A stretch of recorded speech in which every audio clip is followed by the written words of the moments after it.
की every 30 second, believe me, every 30 second one limb is getting amputated somewhere in the world.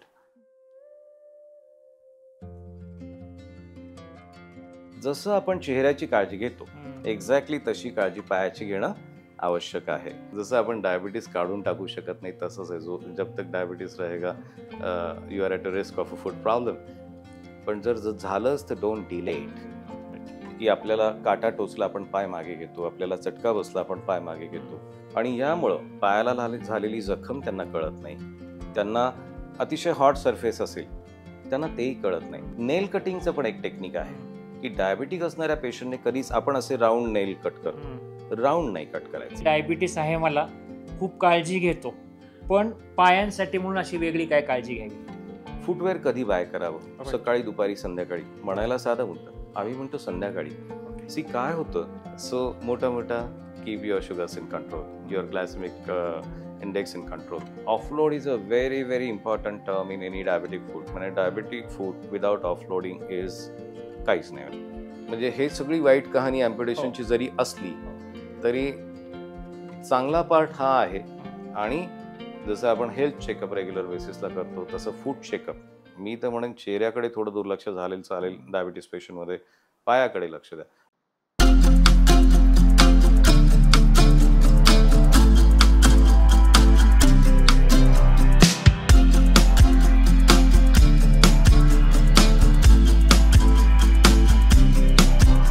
नमस्कार, जगण्यातील काहीच्या एका नव्या एपिसोडमध्ये तुम्हा सर्वांचं पुन्हा एकदा स्वागत.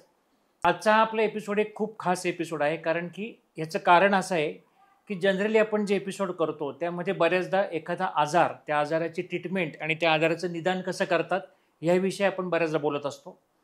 दोन गोष्टी कुठल्या आजाराच्या मागे किंवा पुढे असतात की एखादी गोष्टीचं प्रिव्हेन्शन कसं करता येईल एखाद्या आजाराचं, म्हणजे तो होऊच नये म्हणून काय काळजी घ्यावी, आणि दुसरा पार्ट दुर्दैवाने असा असतो की एखादा आजार पूर्ण ट्रीटमेंट घेऊनही किंवा दुर्लक्ष केल्यामुळे कंट्रोलच्या बाहेर जातो आणि त्यामधून काही कॉम्प्लिकेशन्स निर्माण होतात. हा सुद्धा पार्ट फार महत्त्वाचा असतो, कारण त्या पेशंटसाठी ती वेळ हातातून गेलेली असेल तरी पुढच्या लोकांना त्यातून बऱ्याच गोष्टी शिकायला मिळतात आणि आपले हे पुढचे कॉम्प्लिकेशन्स टाळण्यासाठी मदत होऊ शकते. आजचा आपला एपिसोड त्या पुढच्या भागाशी आपला संबंध येतो की कॉम्प्लिकेशन्स एखाद्या आजाराचे काय होतात. काही महिन्यापूर्वी आपण डॉक्टर केवळकर सरांबरोबर डायबिटीसवर एपिसोड केला. त्यातही तो मेडिसिनचा पार्ट असला तरीसुद्धा डायबिटीसमुळे होणारे बाकी कॉम्प्लिकेशन्स, ज्याला मी मेडिकल कॉम्प्लिकेशन्स म्हणतो, त्याविषयी आपण चर्चा केली होती. सर्जिकल कॉम्प्लिकेशन्स हा एक डायबिटीसचा मोठा पार्ट असतो आणि डायबेटिक फूट हा प्रत्येकाला माहिती असलेला शब्द असतो. तर बाबा नक्की डायबेटिक फूट म्हणजे काय असतं, हे कशामुळे होतं, हे टाळण्यासाठी काय करता येईल, किंवा हे झाल्यानंतर आजच्या आधुनिक वैद्यकीय काळामध्ये आपण चांगल्या उपचार पद्धतीमुळे हा कॉम्प्लिकेशन हे टाळता येईल, याचं नक्कीच या एपिसोडमध्ये गप्पा होणार आहेत. या एपिसोडचं आणखी दुसरं एक वैशिष्ट्य म्हणजे की जास्तीत जास्त हा आम्ही गप्पांच्या स्वरूपात करणार आहोत. याचं कारण असं आहे की आजचा आपला जो गेस्ट आहे तो आमच्या कॉलेजचा माझा मित्रच आहे, माझ्यापेक्षा एक बॅच सिनियर असलेले डॉक्टर प्रमोद सातपुते. हे जनरल सर्जन, लॅप्रोस्कोपिक सर्जन आणि आता स्पेशली गेल्या 5-6 वर्षापासून डायबेटिक फूट याच्यामध्ये ते काम करत आहेत. तशी गेली 25 वर्ष पुण्यामध्ये ते विश्रांतवाडी भागामध्ये त्यांचं स्वतःचं हॉस्पिटल आहे आणि एक जनरल सर्जन म्हणून त्यांचं फार नावलौकिक आहे. नेहमीप्रमाणे तुमचेच प्रश्न आहेत आणि ह्या प्रश्नांमधून पुढेही तुम्हाला आणखी यातून काही शंका असतील तर आपल्या अभिप्राय सेक्शनमध्ये नक्की कळवा आणि चॅनल अजून सबस्क्राईब केलं नसेल तर नक्की सबस्क्राईब करा. तर आता आपण डॉक्टर प्रमोद सातपुते यांना भेटूया.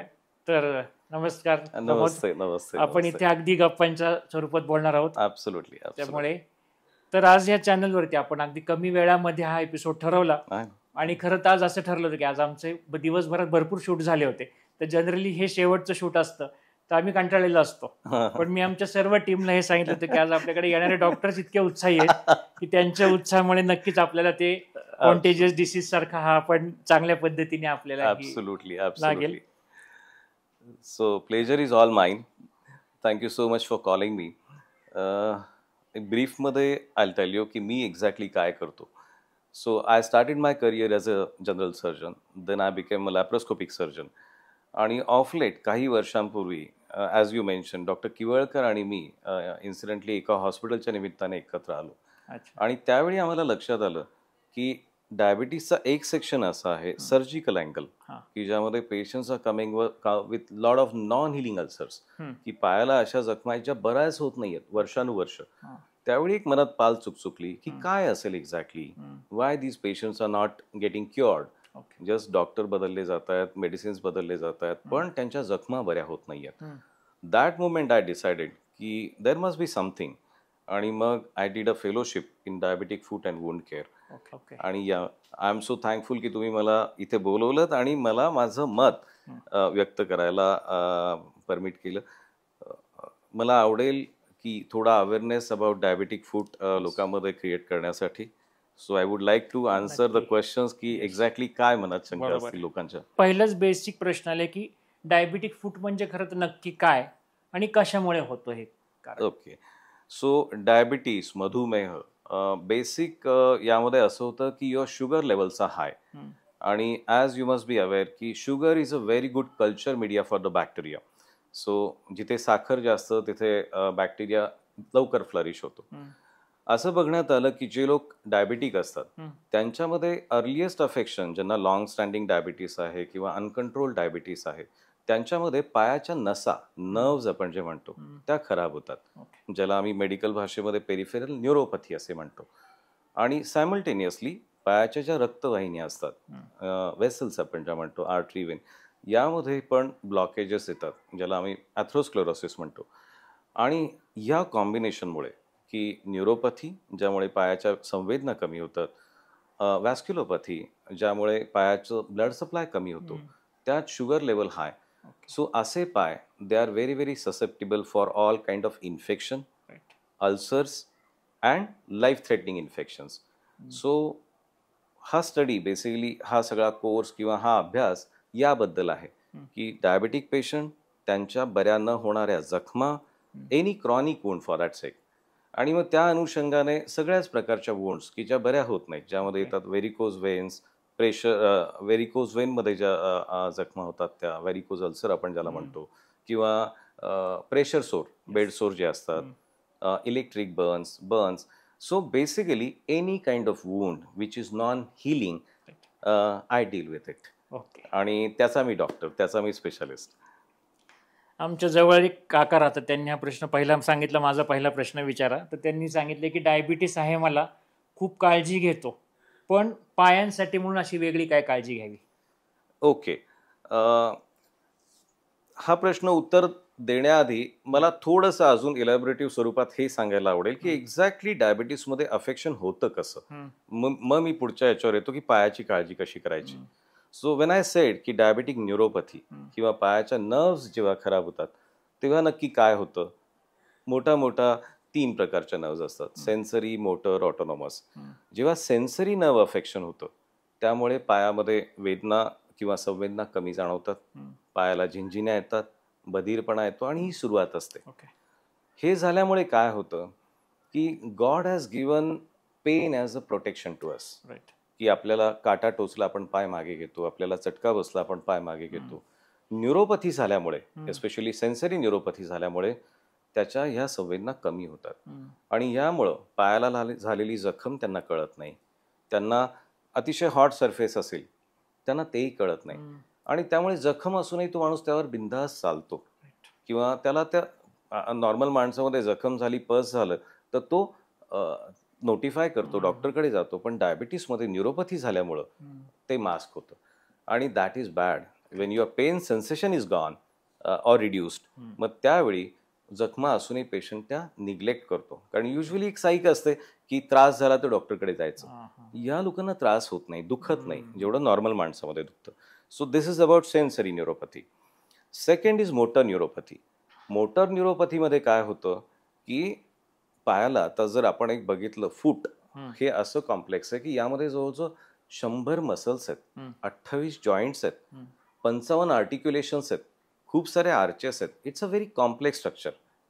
आम्ही म्हणतो एक मार्वल आहे, एक मिराकल आहे. आणि जेव्हा मोटर न्यूरोपॅथी होते तर हे सगळे मसल्स, टेंडन्स, लिगामेंट्स ते ॲट्रोपी होतात. ओके. हे ॲट्रोपी झाल्यामुळे पायाचा शेप बदलतो. आपण जे म्हणतो की पाय कुठे पडावा, कसा पडावा, त्याचे प्रेशर ग्रेडियंट कसे असावे हे असाइंड आहे. राईट. आणि जेव्हा पायाचा फूट शेप बदलतो, कॉर्न झालं, कॅलॉसिटी झाली, कॉन्ट्रॅक्चर आले, हॅमरटो झाले, हे झाल्यामुळं जे प्रेशर ग्रेडियंट चेंज झाल्यामुळे पायाला जखमा व्हायला लागतात. So this is second aspect. आणि थर्ड आहे ऑटोनॉमिक. ऑटोनॉमिकमध्ये असं होतं की पायाचं ड्रायनेस येतो, पायाला भेगा पडायला लागतात. सो हा झाला न्यूरोपॅथीचा आस्पेक्ट. व्हॅस्क्युलोपॅथीमध्ये काय होतं, जेव्हा पायाचा ब्लड सप्लाय कमी होतो ना, तर क्लाउडिकेशन एक मेडिकल टर्म आहे. याचा अर्थ चाललं की पोटऱ्यामध्ये गोळे यायला लागतात, पाय दुखायला लागतात, हा एक प्रकार आहे. सो हे सगळं झाल्यामुळं पेशंटला जखमा होण्याचं प्रमाण खूप जास्त होतं. So now we come to your question की पायाची एक्झॅक्टली काळजी कशी करावी. सो पायाची काळजी करताना inspection is very very important. आणि या पेशंटने रोज आपल्या पायाकडे लक्ष द्यायचं आहे. लक्ष द्यायचं म्हणजे काय, पायाला सूज आली का, लाली आली आहे का, जखम झाली आहे का, कुठे जखमेतून पस येतोय का, हे बघणं अत्यंत आवश्यक आहे. आणि जर खालचा भाग म्हणजे सोल साईड आपल्याला दिसत नसेल तर आरशात बघावं किंवा एखाद्या नातेवाईकाला सांगावं की प्लीज सी. हे अत्यंत आवश्यक आहे. आणि जर असं यातलं काही दिसलं तर he suppose to report to the doctor. That is first thing. Second thing की त्याने पाय कोमट पाण्याने रोज धुणं अत्यंत आवश्यक आहे. सॉफ्ट कपड्याने तो ड्रायअप करणं गरजेचं आहे. जसं आपण चेहऱ्याची काळजी घेतो एक्झॅक्टली तशी काळजी पायाची घेणं आवश्यक आहे. पायाला मॉइश्चरायझर लावणं गरजेचं आहे. पण हे मॉइश्चरायझर इंटरडिजिटल क्लेफ्टमध्ये लावता कामा नये. इथे आपल्याला वेटनेस नको आहे. इथे वेटनेस झाला तर जखमा होण्याचं प्रमाण जास्त होणार आहे. मग एक खूप मोठा सेगमेंट येतो ज्यामध्ये की डायबिटीस असणाऱ्या माणसाने कोणते फुटवेअर घालावेत. It's all together a bigger section. तो एक मोठा टॉपिक टू डिस्कस आहे. पण ब्रीफली सांगतो की डायबिटीस असणाऱ्या माणसाने स्पेशली मेड कस्टमाइज डायबेटिक फुटवेअरच वापरावेत आउटडोअरसाठी. या माणसाने घरात पण फुटवेअर यूज करावेत. कारण तुम्हाला न्यूरोपॅथी आहे, पायाला संवेदना नाही आहे. So you are very likely की तुम्हाला जाणवणार नाही काही झालेलं. म्हणजे recently I have seen a patient. Sir मी उन्हात फक्त सकाळी उभा होतो म्हणून तो माझ्याकडे आला आणि खाली बघितलं entire sole was totally burn. So कित्येक पेशंट आमच्याकडे येतात की ज्यामध्ये काटा टोचलेला तसाच असतो, सुई टोचलेलं तसंच असतं, पिन आतमध्ये तसंच असतो, ग्लास पीस तसंच असतो आणि दे कम वॉकिंग. संवेदना नसणं इज द कल्प्रेट सगळ्या डायबेटिक फूटमध्ये. सो या गोईंग बॅक टू द की इवन घरामध्ये तुम्ही डायबेटिक स्पेशालिटी फुटवेअर यूज करावं. ते कोणतं असावं, कसं असावं, कधी घालावं, it's all together different segment. पण येस, काळजी घेताना पायामध्ये शू घालणं हे अत्यंत गरजेचं आहे. मग बाकीचे पॅरामीटर येतात ज्यामध्ये की शुगर कंट्रोल करणं. म्हणजे या सगळ्याचा बेस एक आहे की साखर कंट्रोलमध्ये ठेवणं हे अत्यंत आवश्यक आहे. नेल कटिंगचं पण एक टेक्निक आहे की डायबिटिक असणाऱ्या पेशंटने कधीच आपण असे राऊंड नेल कट करतो, राऊंड नाही कट करायचं. You have to cut it in a straight manner. कारण कोणती जखम होता कामा नाही पायाला. So this is the basic crux. So एवढ्या बेसिक साध्या साध्या काळजी आपण घेतल्या आणि यातलं काही झालं, as I told you, swelling झालं, रेडनेस झालं, अल्सर झाला, पस आला, तर immediately report to the consultant doctor is very very important. एवढी सारी बेसिक आपण काळजी घेतली. डायबेटिक सॉक्स वेगळं काही नसतं पण त्यामध्ये टाईट इलास्टिक नसतात, स्वेट ॲब्सॉर्बंट असतात, they keep the leg dry. हे घालणं अत्यंत आवश्यक. मी एक अजून छोटा मुद्दा यामध्ये आहे, बात बिलकुल छोटी आहे की फुटवेअर कधी बाय करावं, सकाळी, दुपारी, संध्याकाळी. म्हणायला साधा मुद्दा, आम्ही म्हणतो संध्याकाळी. सी काय होतं की we are upright people. So संध्याकाळपर्यंत थोडी सूज आलेली असते. तुम्ही सकाळी फुटवेअर बाय केलं आणि संध्याकाळी सूज आली ना, it becomes a tighter footwear and that's a problem. So any kind of ill fitting footwear is a harm. तसंच पुढचा प्रश्न आता आहे की घरी खूप काळजी घेतोय पण लक्षणं कमी होत नाहीयेत, तर डॉक्टरांना दाखवायला जायची योग्य वेळ कोणती?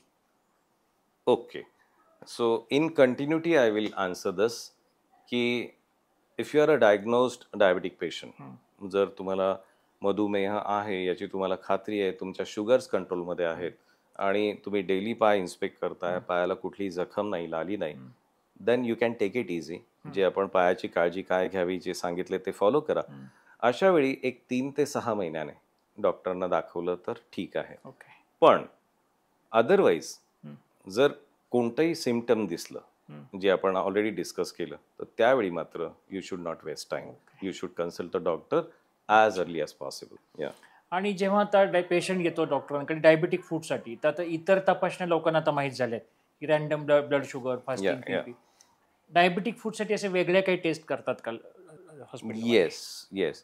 सो क्लिनिकली पेशंट चेक करणं यामध्ये, इफ यू अलाव मी काही गोष्टी तुम्हाला दाखवल्या तर तुम्हाला एक अंदाज येईल. So this is a biothesiometry machine. It basically checks the vibration component, की यामध्ये इथे दिलेले आहेत की ह्या पर्टिक्युलर सोलच्या पार्टला आपण ते लावतो आणि हे machine is connected to a computerise machine, आणि ज्यामध्ये आपण फ्रिक्वेन्सी कमी जास्त करतो आणि ज्या फ्रिक्वेन्सीला पेशंटला सेन्स होतं की vibration sensation, that is notified, आणि त्याप्रमाणे we decide and we take the decision whether this patient has a neuropathy. Neuropathy change करण्यासाठी vibration checking is one of the aspect. So that is check by this machine that is called as biothesiometry. Tuning fork, की ज्यामध्ये आपल्याला vibration sensation कळतात. एक दुसरी taste असते ज्याला monofilament taste म्हणतात, की मोनोफिलामेंट टेस्ट काय करते की एक फायबर असतो, तो फायबर आपण सगळीकडे लावून चेक करतो. अगेन त्याचे असाइन पॉईंट आहेत की कुठे, की ज्यामध्ये आपण न्यूरोपॅथिक असेसमेंट करतो. न्यूरोपॅथिक असेसमेंट मोनोफिलामेंटने, that's a very crude test actually on a clinical याच्यावर, की मोनोफिलामेंटने आपल्याला कळतं की ह्या पेशंटला न्यूरोपॅथी असण्याचे चान्सेस आहेत की नाही. मग जर आपल्याला असं कळलं की मोनोफिलामेंट टेस्टमध्ये की पेशंटचे नर्व सेन्सेशन कमी झालेत, तर मग त्या पेशंटला आपण we subject the patient to nerve conduction study. That's a very sophisticated study, आणि त्यात आपल्याला एक्झॅक्ट कळतं की किती प्रमाणात नर्व्स आर अफेक्टेड, सेन्सरी किती, मोटर किती. So that's a very fantastic test to assess the neuropathy. आपण मोनोफिलामेंट बघितलं, नर्व बघितलं. Now comes vascular assessment. Vascular assessment करण्यासाठी क्लिनिकली जी टेस्ट आहे ज्याला ABI इंडेक्स म्हणतात, अँकल ब्रॅकियल इंडेक्स. सो आपण रुटीन आपल्या BP ॲपरेटसने इथे BP घ्या, अँकलला BP घ्या. If the index is less than 0.9 it means there is a severe vascular insufficiency. याचा अर्थ जर तो इंडेक्स 0.9च्या कमी असेल तर याचा अर्थ पायामध्ये रक्तप्रवाह कमी आहे, which is not a good sign. याच्याही पेक्षा सेन्सिटिव्ह इंडेक्स आहे toe index, brachial toe index. So ज्यामध्ये आपण टोचं मेजरमेंट करतो blood pressure. There is a special cuff available in the market to measure the blood pressure of the toe. So toe brachial index म्हणतात त्याला. So these are clinical tests. This is a handheld Doppler, basically to assess in a diabetic patient about the vasculopathy, की pulsation चांगले आहेत का, blood flow चांगला आहे का, monophasic phase आहे, हे आहे फ्लो, बायफेजिक आहे, ट्रायफेजिक आहे, हे बघण्यासाठी दिस इज अ क्रूड इन्व्हेस्टिगेशन की जे आपण लोकल लेवलला करू शकतो. आणि यामध्ये जर आपल्याला दोष आढळला तर we subject the patient to proper colour Doppler of the limb. Vascular insufficiency आहे किंवा पायाला रक्तप्रवाह कमी आहे, then we subject the patient to proper colour Doppler, आणि त्यातही आपल्याला कळलं की नाही कमी होत आहे, then we go for angiography. So these are the basic test. सगळ्यात लाडकी माझी जी टेस्ट आहे ती आहे पोडी स्कॅन. मी मगाशी तुम्हाला सांगितलं की मोटर न्यूरोपॅथी होते, याचा अर्थ की पायाचा शेप बदलतो. I go back to the walking, म्हणजे आपण चालतो कसं, गेट सायकल ज्याला म्हणतात, त्यासाठी मी एक शू घेऊन त्यावर तुम्हाला थोडं दाखवतो की सपोज हा आपला पाय आहे, तर आपण चालताना कसं चालतो, हिल स्ट्राईक म्हणतात, म्हणजे पहिले आधी हिल स्ट्राईक झालं, मग मिड फूट, टो आणि टो ऑफ म्हणतात त्याला. सो जेव्हा असं होतं एका क्षणासाठी सगळं प्रेशर इथे आलेलं असतं. सो त्यामुळं देवाने हिलला, ग्रेट टोला आणि इथे अतिशय स्ट्रॉंग असं पॅड दिलेलं आहे. So it is very very important की जेव्हा तुम्ही चालता तेव्हा हे प्रेशर इथेच यावं, असाईन जागेवरच यावं. तर मोटर न्यूरोपॅथी झाल्याने काय होतं, फूटचा शेप बदलतो, प्रेशर ग्रॅडियंट बदलतो. मग इथलं प्रेशर थोडं इथे जरी आलं, that pressure patient land up with a callosity झाल्या की they land up with a ulcer. So म्हणून प्रत्येक पेशंटचं मी म्हणेन ज्याला डायबिटीस आहे त्याने पोडी स्कॅन करावा. पोडी स्कॅनमध्ये आपल्याला कळतं की त्याचा प्रेशर ग्रॅडियंट बरोबर आहे की नाही, आणि तो जर 19-20 होत असेल थोडंसं प्रेशर, वी हॅव ब्युटिफुल इनसोल्स, की आपण शूमध्ये इन्सोल टाकू शकतो.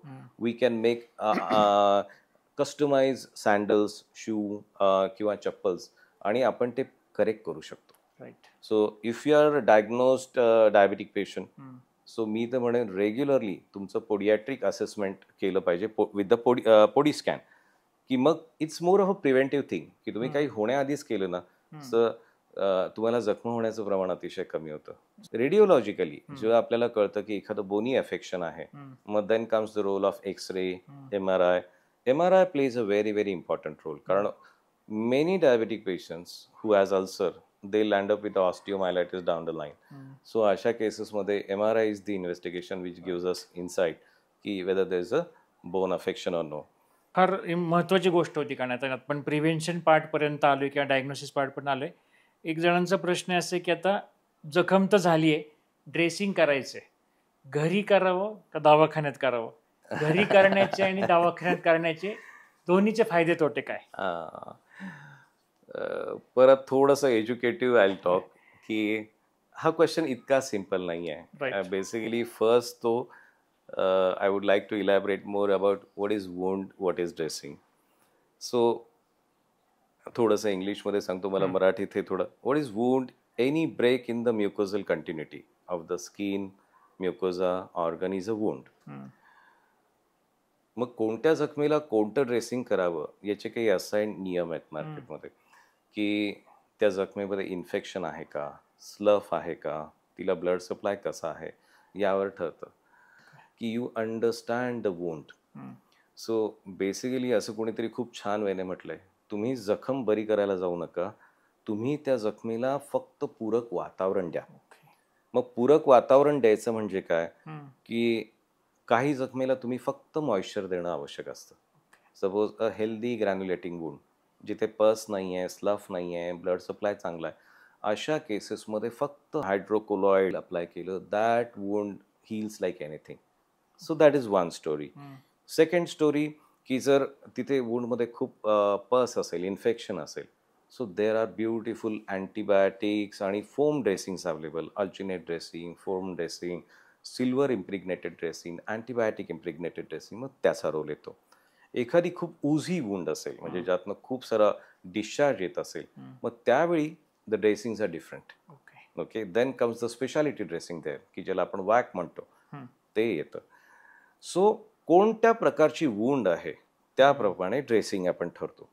मग ड्रेसिंगचा रोल काय येतो? So ideal dressing has to be, it should be sterile first, it should be ventilated, त्यातनं हवा खेळती राहिली पाहिजे. ड्रेसिंगमधनं I am talking about. It should have a capacity of absorption, की जो तिथलं पस आहे, डिस्चार्ज आहे, तो त्याने ॲब्सॉर्ब करावा. It should be non allergic, की त्याच्यामुळे त्या ड्रेसिंगमुळे तिथे खराब होता कामा नये. So these are the dressing. त्यामुळे जो प्रश्न आहे की ड्रेसिंग घरी करावं की hospital, it's a tricky question. It all depends how the wound is. So for that you should know how the wound is, त्याप्रमाणे आपलं ड्रेसिंग ठरतं.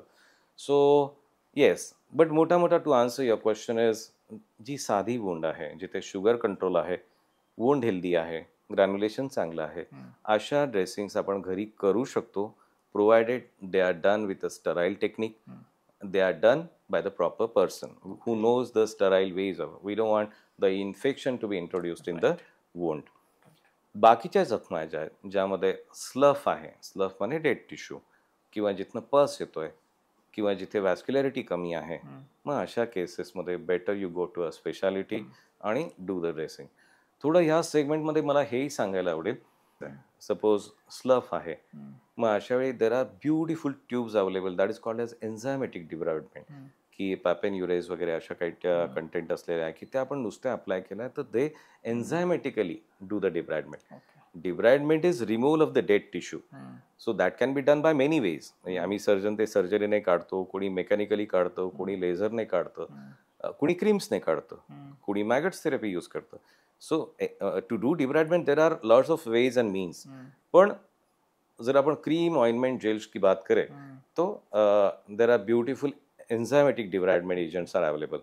सो जखम कशी आहे त्यावर हे डिसाईड होतं की आपण कोणती क्रीम लावावी, कोणतं ड्रेसिंग लावावं आणि फोटो लावू नये. हॉस्पिटल कुठे लावू नये. मग यातनं मला दुसरा एक आता पॉईंट सुचला की प्रत्येक ड्रेसिंग करण्याचा कालावधीचा पण वेगळा फरक असतो. ऍब्सोल्युटली ते जे नवीन आपण बोलतोय तर ते दर दिवसा करण्यापेक्षा त्याला 48 आवर्स द्यावेत. ऍब्सोल्युटली. म्हणजे जर आपण वॅक ड्रेसिंग बद्दल बोलतोय, vacuum assisted dressing, suppose cavity आहे आणि त्यातनं खूप सारा डिस्चार्ज येतोय, वॅक इज अ वंडरफुल थिंग की ज्यामध्ये आपण व्हॅक्युम ड्रेसिंग म्हणजे एक निगेटिव्ह प्रेशर आपण क्रिएट करतो, एक कंटेनरला हे करतो की तो कंटेनर कंटिन्युअस निगेटिव्ह प्रेशरने सगळं ते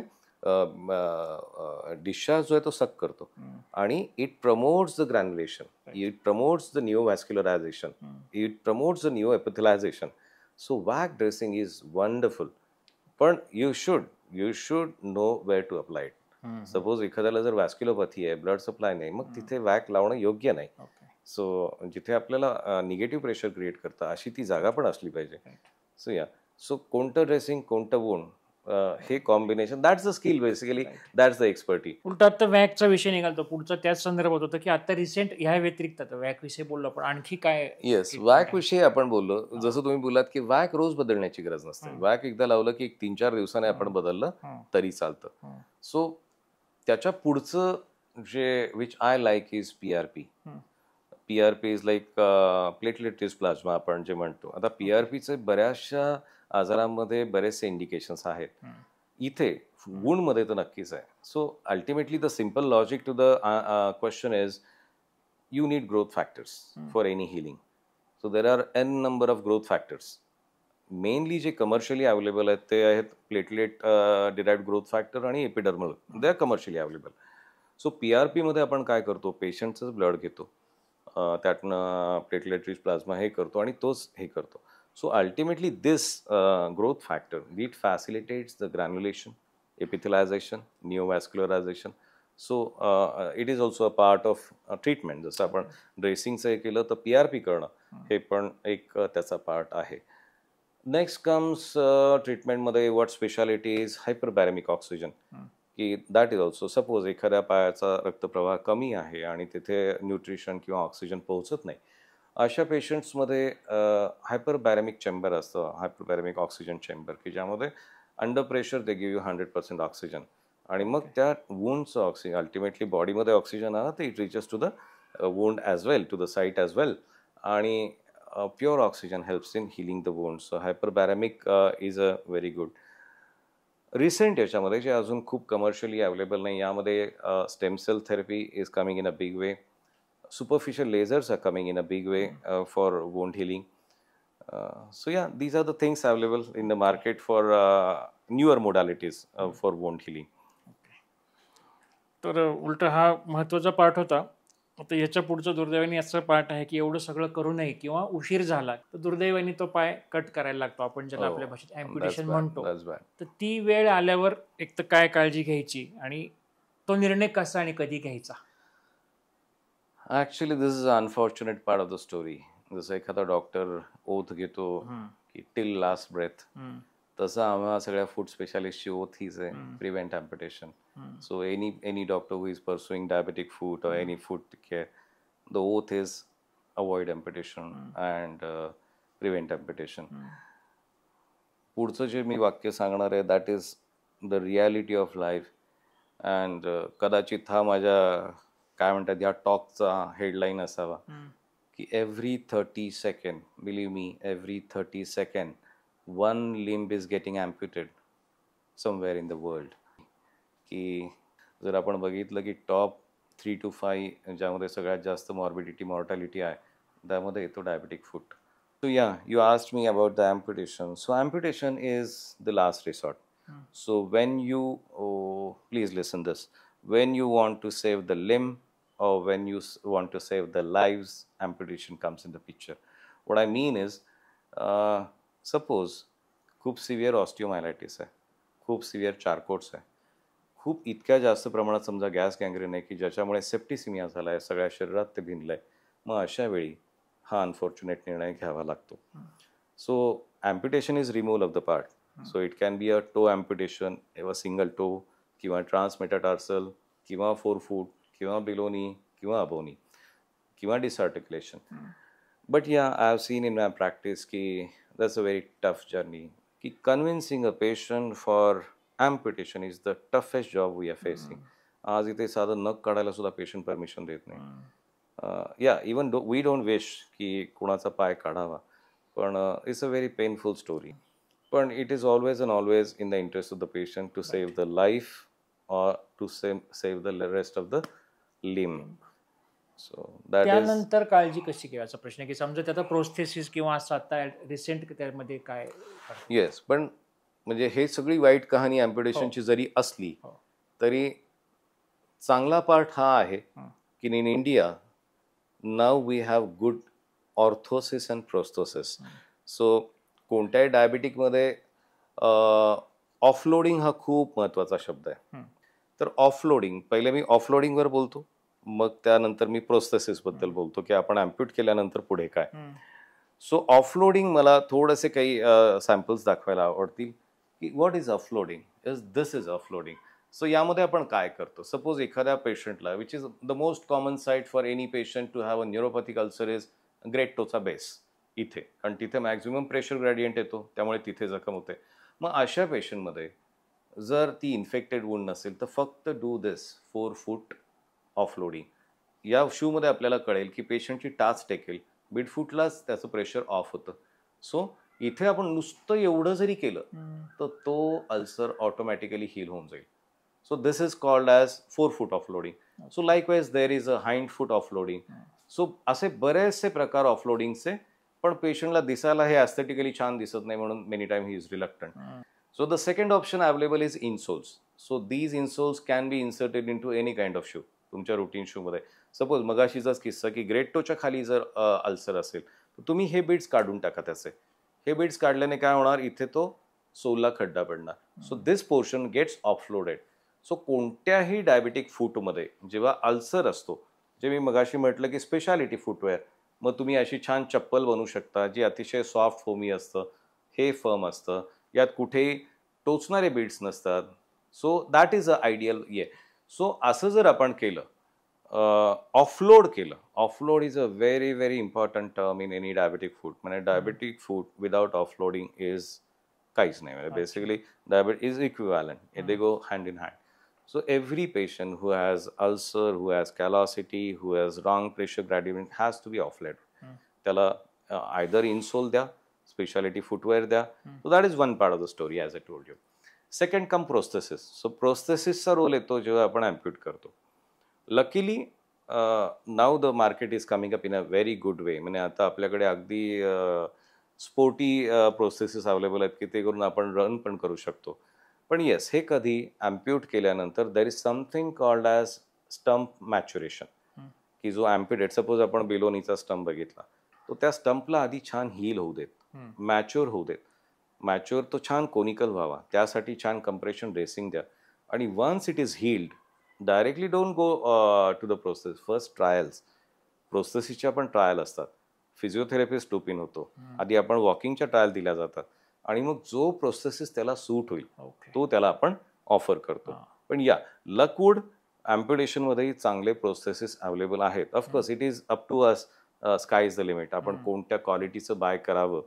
पण या now days good processes are available in India as well. So त्यामुळे ॲटलिस्ट पेशंट व्यवस्थित डिग्निफाईड आयुष्य जगू शकतो.